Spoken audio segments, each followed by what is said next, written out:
They didn't look him in the eye, not because they feared him, but because they weren't allowed to, the old man would later say. Though on that morning, no one in Red Hollow dared say anything at all. The sun had barely climbed over the ridge, casting long golden lines across the dust-packed street. When Ethan Cole stepped into town like a man who belonged nowhere, his boots worn thin for miles that had no name, his coat carrying the color of every road he'd ever walked, and his horse, if you could still call it that, stood tied outside with ribs showing through its hide like old fence posts under dry earth. People noticed him.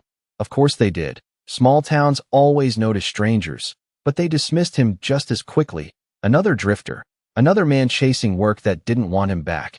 Inside the saloon, a few heads turned, then turned away. The piano kept playing, low and tired, like it had seen too many men come and go without leaving a mark. Ethan didn't speak, didn't nod, just moved with that quiet weight of someone who had learned long ago that words cost more than silence. Then the door creaked again, and everything shifted, not loud, not sudden, just enough to make the air feel tighter. 3 Apache riders passed slowly along the street outside, their shadows stretching across the windows, their presence carrying that quiet authority the land itself seemed to recognize. A few men inside glanced out, expecting the usual tension, the unspoken line between two worlds that rarely crossed without trouble. But that wasn't what happened. The first rider slowed as he came parallel to the saloon window, his eyes flicking once, just once, toward Ethan, and in that moment, something broke from the pattern everyone thought they understood. The rider lowered his head, not deep, not dramatic, just enough to be unmistakable. Then the second did the same, and the third followed, each movement measured, deliberate, like a ritual no one had explained to the town. Inside, the piano stumbled, missing a note before catching itself again, and a man near the bar let out a short laugh, too quick, too sharp, like he needed to fill the silence before it swallowed him. Must be some kind of joke, he muttered, but no one answered, because outside, the riders didn't laugh, didn't even look back. They just continued on their way as if nothing unusual had happened at all. Ethan didn't react either, didn't turn his head, didn't acknowledge what everyone else had just seen. He simply stood there for a second longer, then stepped forward and took a seat at the bar like the moment had no weight to him. That was the part that unsettled them most. Not the riders, not the gesture, but the way he carried it like it meant nothing. The bartender, a broad man with hands that had learned to measure respect in ounces of whiskey, studied Ethan for a long second before setting a glass down harder than necessary. "You bring trouble with you?" he asked, voice low, testing. Ethan looked at the glass, then at the man, his eyes steady but empty of challenge. "No," he said, simple, flat, like the truth didn't need dressing up. Outside, more riders appeared at the far end of the street, silhouettes against the rising light, and for a brief moment, no one inside moved, because something had shifted in a way they couldn't name. The man who had laughed earlier stepped closer to the window, squinting, trying to make sense of what he thought he saw, because as the riders passed again, slower this time, every single one of them lowered their head in that same quiet motion, and this time, it wasn't just a glance, it was clear, intentional, undeniable. A pattern was forming, and patterns meant meaning. "Who is he?" someone whispered, not to Ethan, but to the room itself, as if the answer might already be hiding in the walls. The sheriff, who had been leaning in the corner pretending not to watch, straightened slightly, his hand hovering near his belt out of habit more than intent, his eyes narrowing as he followed the rider's path, and then returned to the man at the bar. Ethan took a slow breath, lifted the glass, and drank like a man who had nothing to prove and nothing to hide. And somehow, that made it worse, because out here, in a place where reputation was louder than gunfire and respect was earned in plain sight, a man who carried something unseen was a problem, waiting to unfold. And outside, the last rider passed, his head lowering just a fraction deeper than the others, as if the gesture itself carried a memory too heavy for the rest to hold. And still, no one explained it.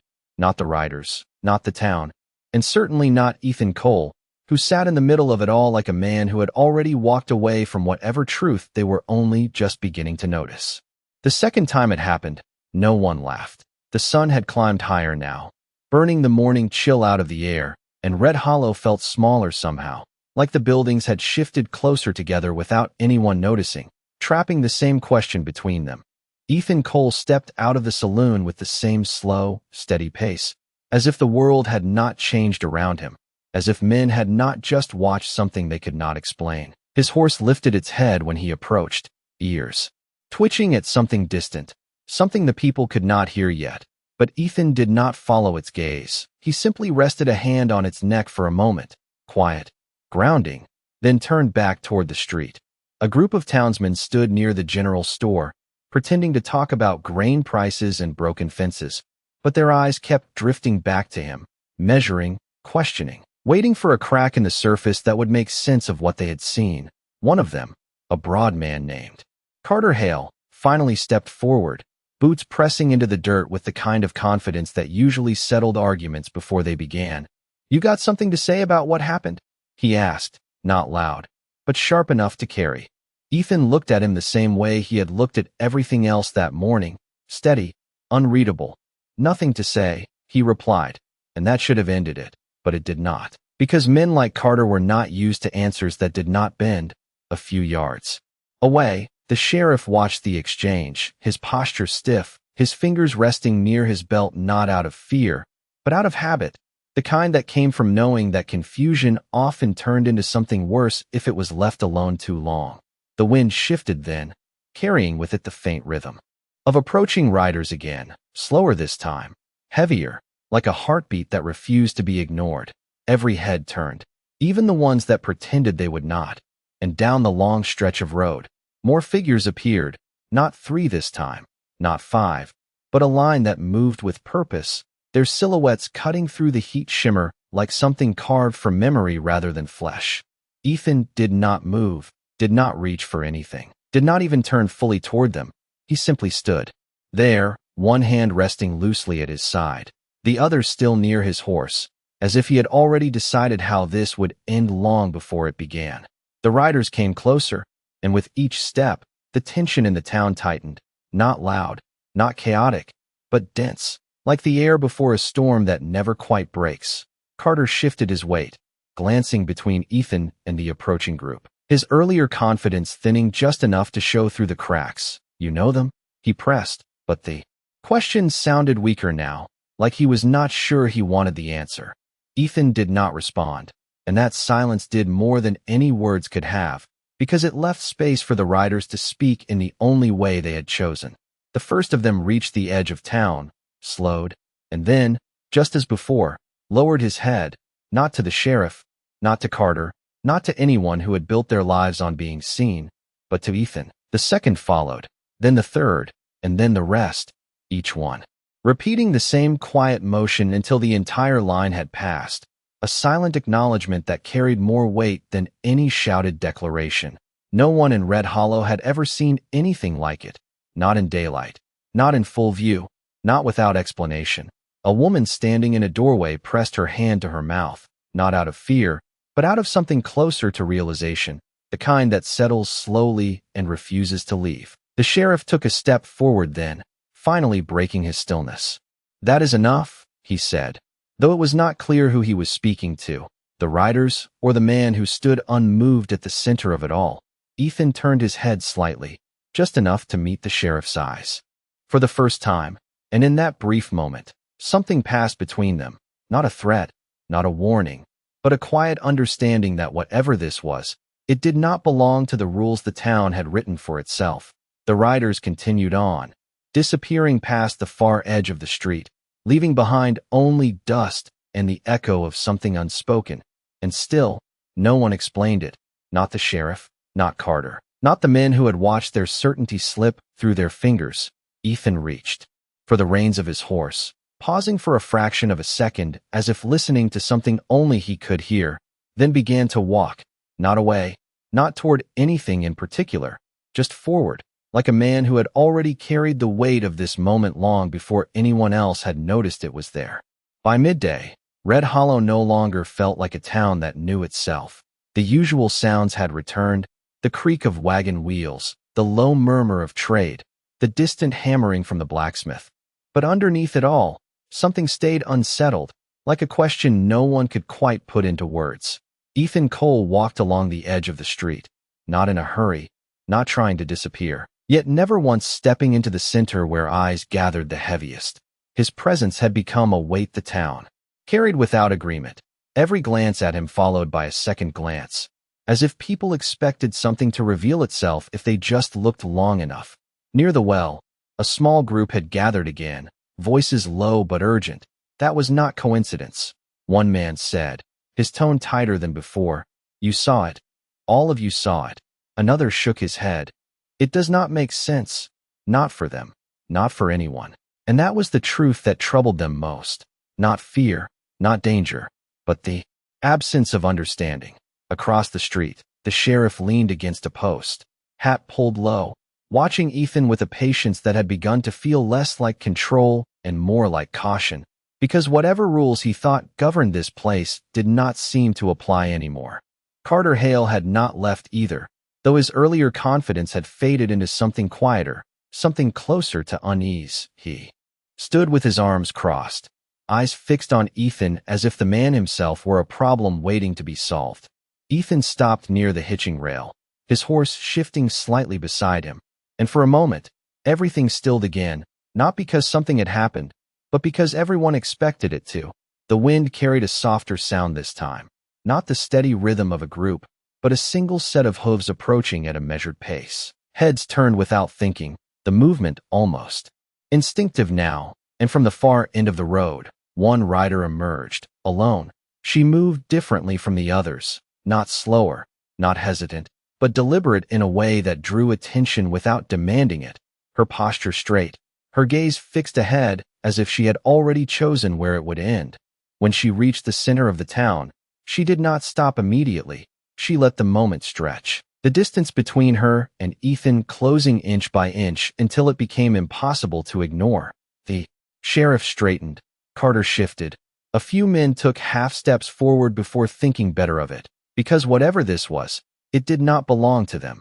Ethan remained where he was, one hand resting lightly against the worn leather of his saddle, his expression unchanged, but his stillness carried something different now, not indifference, but recognition. The rider drew her horse to a stop just a few feet away, and for the first time since she entered the town, she looked directly at him. Not past him, not through him, but at him, as if measuring something only she could see. A hush fell over the street, the kind that made even the smallest sound feel too loud. A loose board creaking somewhere, a horse shifting its weight, the faint rustle of wind against fabric. Then she dismounted, her boots meeting the ground without hurry, without hesitation, and for a brief second, she stood there, facing him, neither of them speaking, neither of them needing to. Her eyes moved, not to his face, but to the leather cord at his neck, the one that had gone unnoticed by most, hidden beneath dust and time, and something in her expression shifted, not surprise, not doubt, but certainty. The townspeople saw. It happened, even if they did not understand it. The moment her shoulders softened just slightly, the moment her gaze lowered, not out of fear, not out of submission, but out of something deeper, something chosen, and then she bent, slowly, deliberately, lowering herself to one knee in the dirt of Red Hollow, right there in the open, where everyone could see and no one could explain. The air seemed to hold its breath. Carter took a step back without realizing it. The sheriff did not move at all. And Ethan did nothing. He did not reach out, did not speak, did not even shift his stance, as if this moment belonged to her alone. A murmur rippled through the crowd, quiet, uncertain, because this was no longer a pattern, no longer something that could be dismissed or laughed away. This was something else, something personal. The woman lifted her head just enough to speak, her voice low but clear, carrying across the silence with a weight that made even the wind seem to listen. You should not be here, she said, not as a warning, not as a threat, but as a truth. Ethan's eyes met hers, steady, unchanged, and for the first time, there was the faintest shift in his voice when he answered. I know, he said. The simplicity of it settled heavier than anything else that day, because it meant he understood what they did not. It meant he had been carrying the reason long before they started asking the question. The woman rose slowly, her gaze lingering for just a moment longer, as if there were more she could say, more she could reveal, but chose not to, and instead, she turned, mounted her horse, and rode on without another word. The town watched her go, then looked back at Ethan, but the distance between them had changed, not measured in feet, but in something far harder to cross, because now they knew one thing for certain. Whatever this man was, it was not what he appeared to be, and whatever truth followed him into Red Hollow had not finished revealing itself yet. The town did not return to normal after that, no matter how hard it tried. The sounds came back, the routines resumed, but every movement carried hesitation now, like people were walking across ground they no longer trusted. Ethan Cole remained where he had been, near the hitching rail, his presence unchanged, yet everything around him had shifted in ways no one could undo. Carter Hale was the first to break the silence, though his voice lacked the certainty it once held. That was not respect, he said, more to himself than anyone else. That was something else. And no one argued, because no one had a better answer. The sheriff stepped forward again, slower this time, his boots pressing into the dust with deliberate care, as if each step needed to be chosen, not assumed. "You keep saying you are no one," he said, his eyes fixed on Ethan, "but men do not bow to no one." The words hung there, not as an accusation, but as a fact the town could not ignore. Ethan looked at him, not with defiance, not with challenge, but with a quiet steadiness that made the question feel smaller than it should have been. "They did not bow to me," he replied, and that answer should have clarified something, but instead it deepened the confusion, because if it was not him, then what exactly had they witnessed? A murmur passed through the small crowd that had formed again, softer now, more cautious, because something about the moment demanded restraint. Near the edge of the street, an older man, one who had lived in Red Hollow longer than most, shook his head slowly. "I have seen respect," he said, his voice low, "and I have seen fear." That was neither. His words settled into the silence, like a stone in still water, sending ripples no one could stop. Ethan shifted slightly then, not to leave, not to confront, just enough to reveal the edge of the leather cord at his neck, the small, worn piece that had drawn the woman's attention earlier, and for a brief second, the light caught it in a way that made it visible to more than just one pair of eyes. It was nothing remarkable at first glance. A simple piece of leather with something tied into it, faded, weathered, easy to overlook. Yet now it seemed to carry weight, not because of what it was, but because of who had noticed it. The sheriff saw it, Carter saw it, and a few others leaned just slightly, trying to make sense of something that had been there all along. "What is that?" Carter asked, his voice quieter now, stripped of the edge it once carried. Ethan's hand moved, not to hide it, not to display it, but simply resting near it as if the question did not require an answer. "Nothing you would understand," he said, not harsh, not dismissive, just true in a way that left no room for argument. The wind shifted again, carrying the faint echo of hooves already far beyond the town, and with it came a realization that settled slowly, heavily, that whatever had passed through Red Hollow was not meant for them, not meant to be explained, not meant to fit into the stories they told themselves about how the world worked. The sheriff exhaled, long and slow, his posture easing just slightly, not because he understood, but because he recognized the limits of what he could control. "You planning to stay?" he asked, and the question carried something different now. Not authority, not suspicion, but caution. Ethan looked past him, toward the road that stretched out beyond the town, the same road that had brought him here, the same one that could take him away. "No," he said after a moment, "just passing through." And that answer should have brought relief, should have restored some sense of order, but instead it left something unfinished, like a story that had revealed just enough to matter and then refused to continue. Carter stepped back fully now, his earlier stance gone, replaced by something quieter, something closer to respect, though he would not have called it that. The older man near the well nodded once, slowly, as if confirming something only he could see, while others simply watched, unsure of what came next, unsure if anything would. Ethan took the reins of his horse again, his movements unhurried, practiced, the kind that came from years of leaving places without looking back, and for a moment, it seemed like that was all this would be, Another town, another passing. Another question left unanswered, but as he turned slightly, preparing to move on, a voice rose from the edge of the crowd, hesitant but clear. If it was not you, then who were they bowing to?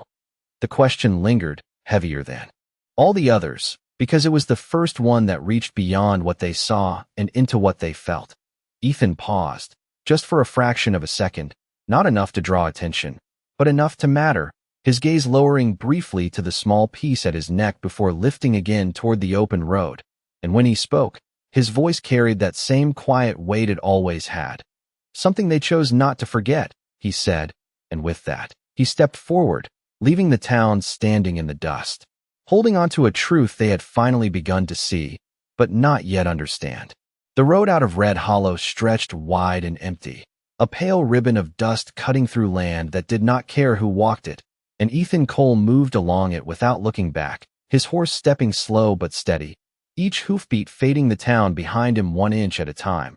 But behind him, Red Hollow did not let go so easily, because questions have a way of lingering longer than footsteps, and the people who had watched that morning unfold found themselves standing in the same places, staring at the same road, as if the answer might still be there if they waited long enough. Carter Hale was the first to speak again, though his voice had lost whatever edge it once carried. Something they chose not to forget, he repeated quietly, turning the words over like they might reveal more if handled carefully. But they did not. They only grew heavier.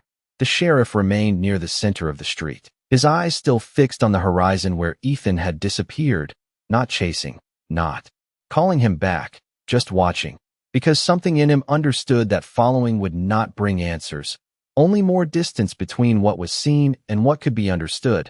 The older man near the well shifted his weight, his gaze lowering to the dust at his feet, where faint impressions of boots and hooves still marked the ground. People do not bow for nothing, he said, more certain now than before. They bow for something that stands above them.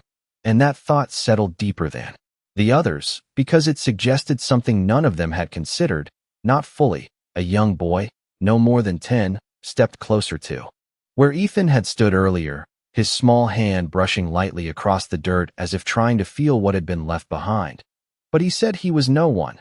The boy murmured, confusion plain in his voice. The older man looked at him then, not with correction, but with something closer to understanding. Some men say that because it is easier than explaining who they are, he replied, and the simplicity of it carried a truth the others were not ready to accept. Across the street, the bartender wiped down his counter again and again.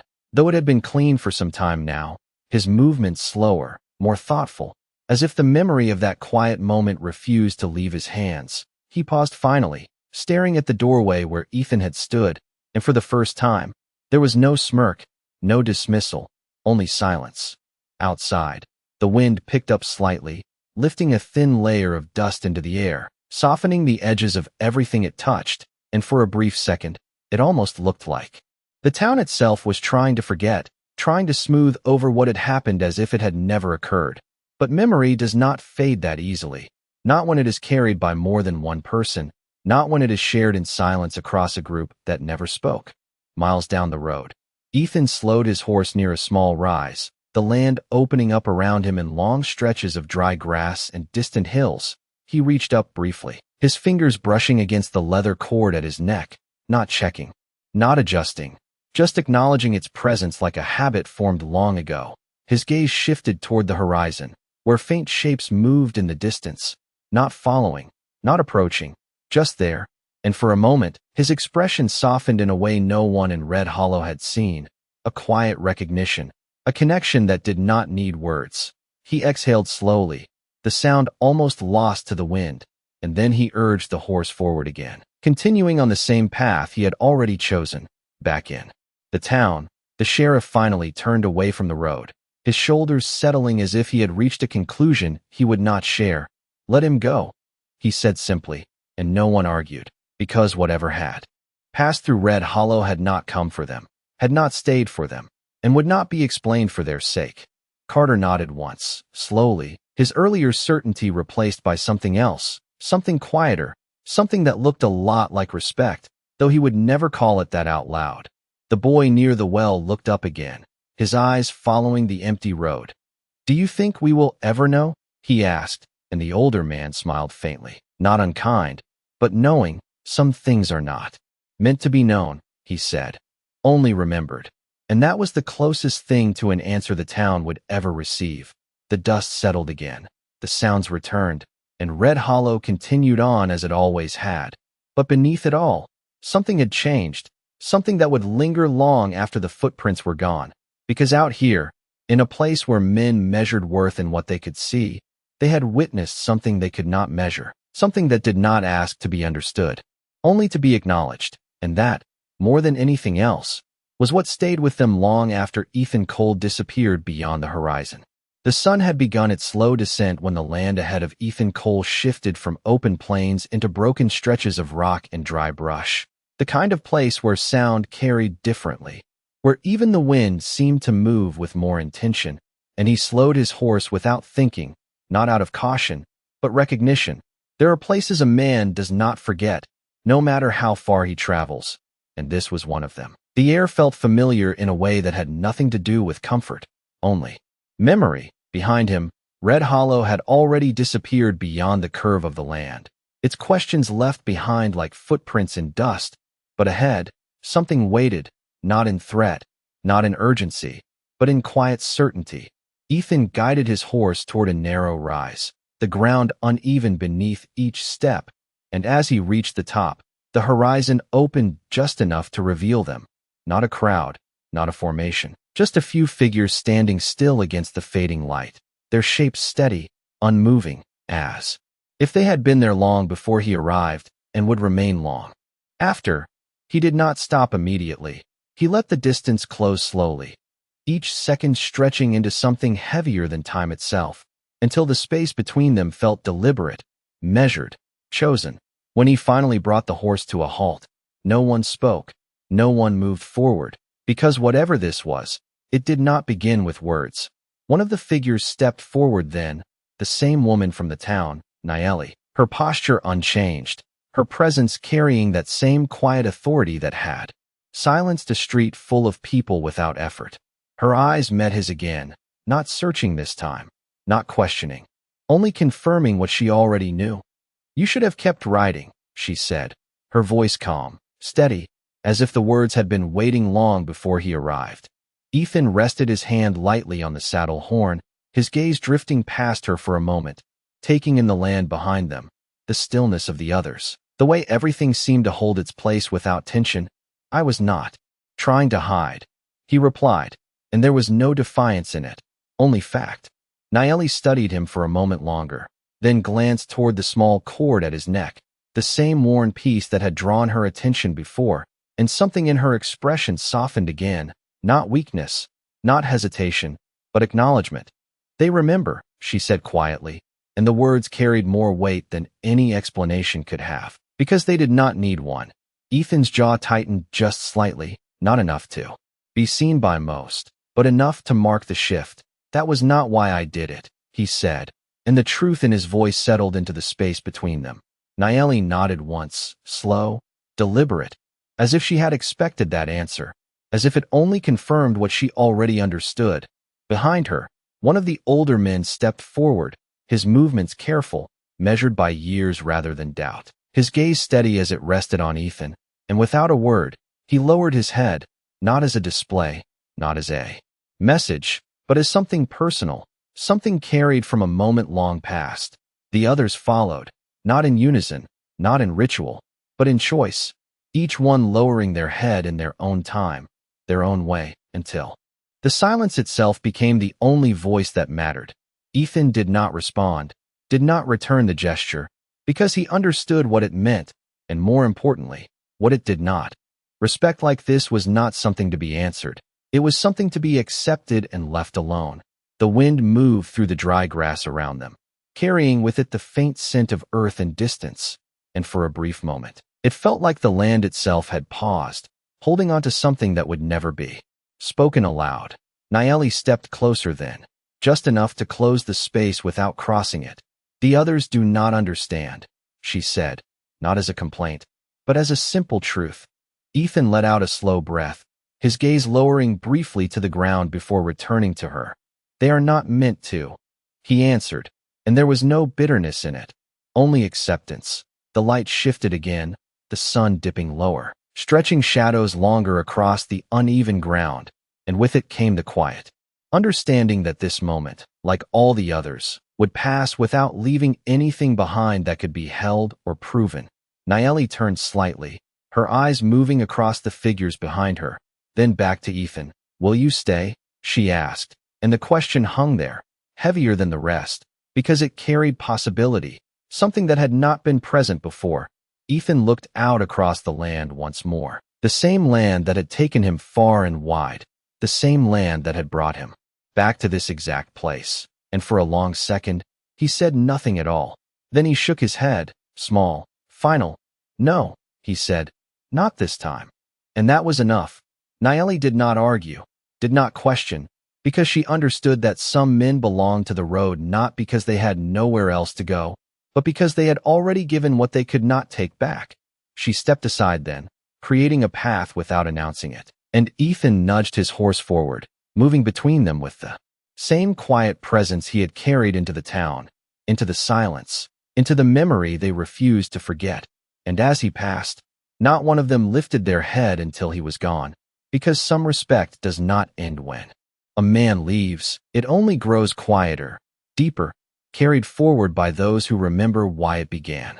The light faded behind him, slow and steady, turning the land into long shadows and quiet colors, and Ethan Cole did not look back, not at the figures he had just passed, not at the place that still held a piece of his past. He simply kept riding, the rhythm of his horse settling into the same measured pace that had carried him across miles no one would ever count. The wind picked up slightly, brushing against his coat, carrying the kind of silence that only comes when something important has already happened and no one needs to speak about it. But behind him, the stillness did not break immediately. Nayeli remained where she stood, her eyes fixed on the path he had taken, not following, not calling out, only watching, because some departures are not meant to be stopped. The older man beside her lifted his head slowly, the gesture deliberate, as if releasing something he had been holding for a long time. "He walks the same," he said quietly, his voice carrying the weight of memory, rather than observation. Nayeli nodded once, her gaze lowering briefly before returning to the horizon. "He always did," she replied, and there was no need to say more, because the past does not need to be explained to those who lived it. One of the younger men shifted slightly, uncertainty in his posture. "Why does he not stay?" he asked, and the question hung in the air, simple, honest, unanswered. The older man glanced at him, not unkind, but firm in a way that came from understanding. Something the younger one had not yet learned, because he was never ours to keep, he said, and that truth settled into the group like a quiet agreement. The wind moved again, stronger this time, lifting dust from the ground and carrying it across the open stretch where Ethan had passed, softening the trail until it began to disappear, not erased, just less visible, like a memory that chooses when to be seen. Nayeli took a step forward then, her boots pressing into the same earth that had once held a different moment, one far removed from the quiet of this evening, her hand rising slightly, as if to reach for something that was no longer there, then lowering again, because some connections do not need to be touched to remain real. "They will ask," she said after a moment, her voice low, thoughtful. "The people in that town." The older man gave a small nod. "They will," he answered, "and they will not understand." There was no judgment in his words, only certainty. Nayeli's eyes softened just slightly. "That is not their fault," she said, and the acknowledgement carried more grace than the town had ever offered in return. Miles ahead, Ethan slowed again, not because the land required it, but because something in him did, the kind of pause that comes when a man feels the weight of what he has left behind, not regret, not doubt, just recognition. His hand rose once more to the leather cord at his neck, fingers brushing against it with the familiarity of something that had been carried for years, something that had never been shown, never explained, and never needed to be. He closed his eyes briefly, not in rest, not in hesitation, but in acknowledgement of a moment that had already passed and would not return the same way again. When he opened them, The road stretched forward, unchanged, endless, offering nothing and everything at once. He exhaled slowly, the sound lost to the wind, and gave the reins a gentle pull, guiding the horse onward. Back on the ridge, the group began to disperse, not in haste, not with finality, but in the same quiet way they had gathered, each person carrying their own piece of what had just occurred, not as a story to tell, but as something to hold.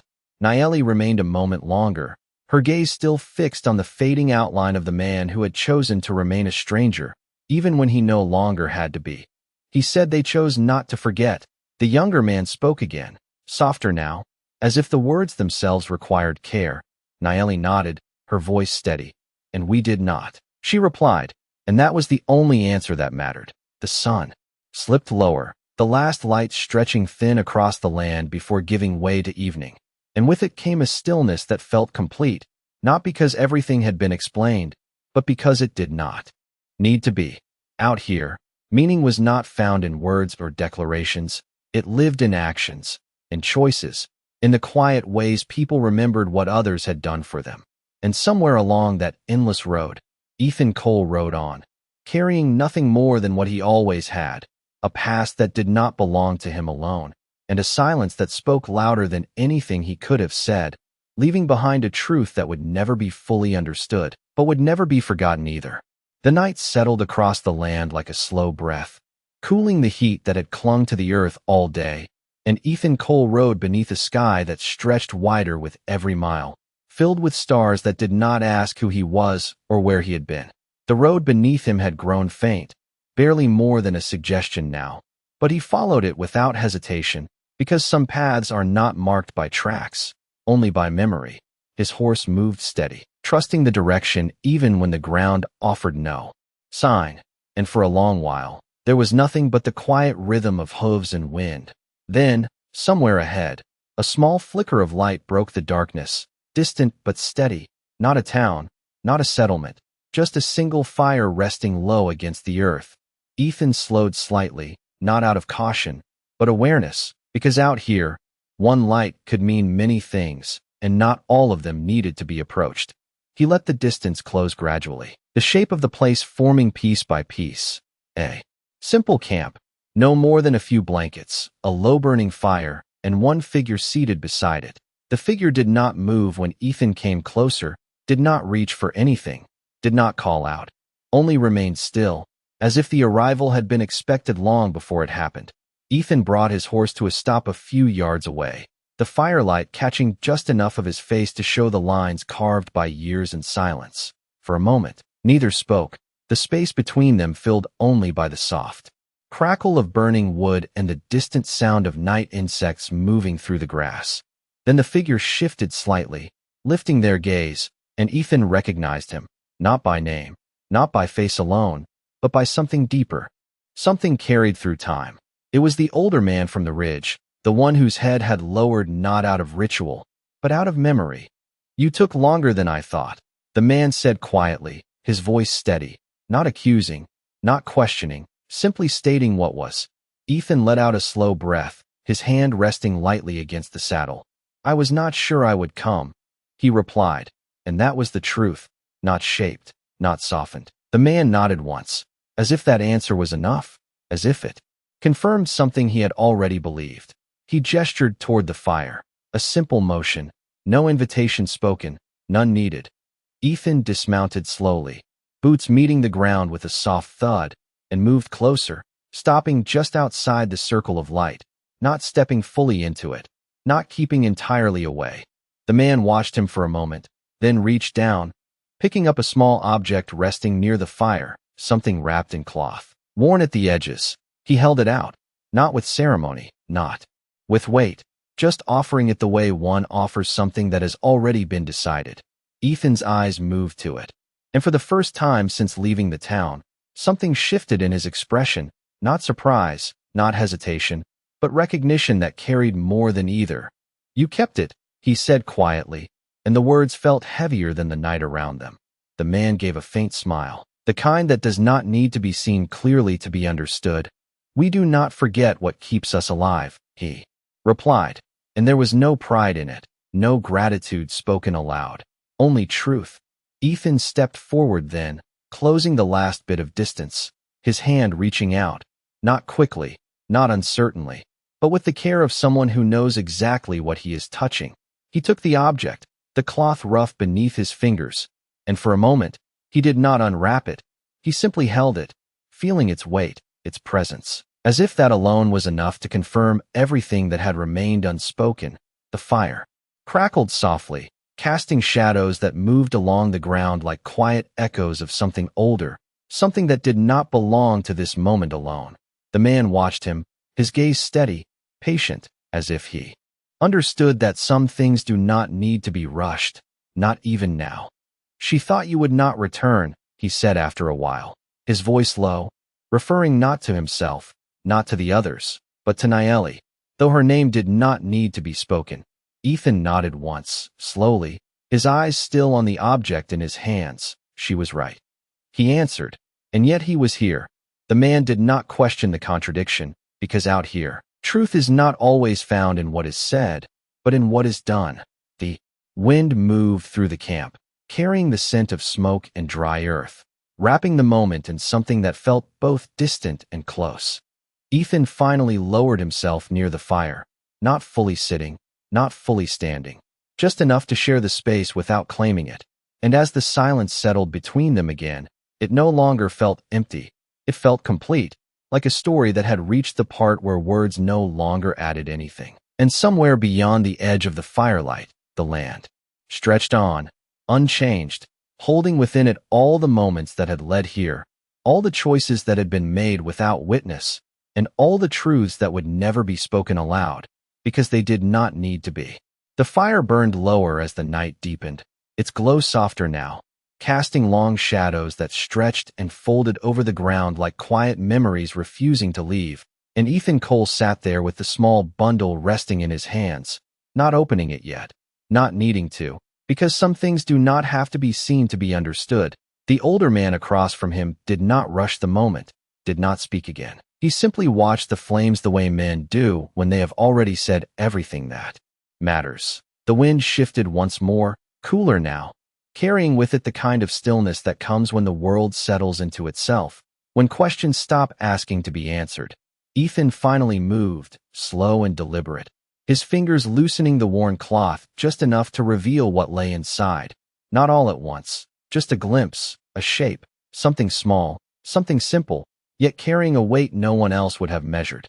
His breath caught for the briefest second, not loud, not dramatic, just enough to mark the truth of it. And then it was gone, replaced by the same quiet steadiness he had carried all along. "It was never mine to keep," he said softly, more to the fire than to the man across from him. And yet the words were heard all the same. The older man nodded once, his gaze steady. "No," he replied, "but it was yours to return." And that difference settled between them, clear and complete. Ethan closed the cloth again, wrapping it carefully, not out of hesitation, but respect. And for a moment, he held it there, the weight of it resting in his palms like something that had finally found its place. The fire cracked quietly, a small shift in the wood sending sparks upward into the dark, where they disappeared without a trace, and Ethan watched them go, his eyes following something only he could see. "They think it was about me," he said after a while, his voice low, almost lost beneath the sound of the night. The older man allowed himself a faint smile. Not amused, not dismissive, just knowing. "It never was," he answered, and there was no need to explain further. Silence returned, but it no longer felt like absence. It felt like agreement, like two men standing on the same ground without needing to mark it. Somewhere in the distance, a coyote called, the sound stretching across the land before fading into nothing, and Ethan shifted slightly, rising to his feet with the same unhurried motion he had carried through every moment of the day. He stepped closer to the fire, lowering the wrapped object carefully beside it, not into the flames, not hidden away, just placed there where it belonged, where it would be found when it was meant to be. The older man watched, his expression unchanged, because this was not an ending, not a gesture meant to be witnessed, only a continuation of something that had begun long before either of them spoke. "Will you tell them?" the man asked quietly, though it was clear he already knew the answer. Ethan paused, his gaze lifting toward the horizon where darkness met distance, and he shook his head once, small, certain. They do not need to hear it from me, he said, and that was the truth that had guided every step he had taken. The man inclined his head slightly, accepting it, because stories like this are not told. They are carried, passed from one person to another in ways that do not rely on words. Ethan turned then, moving back toward his horse, his hand resting briefly against its neck before taking the reins, and for a moment, he stood there, looking out across the land as if measuring something that could not be seen. The wind moved again, lifting the edges of his coat, brushing against the place where the cord had once rested, now empty, now lighter, and he exhaled slowly, the sound fading into the night.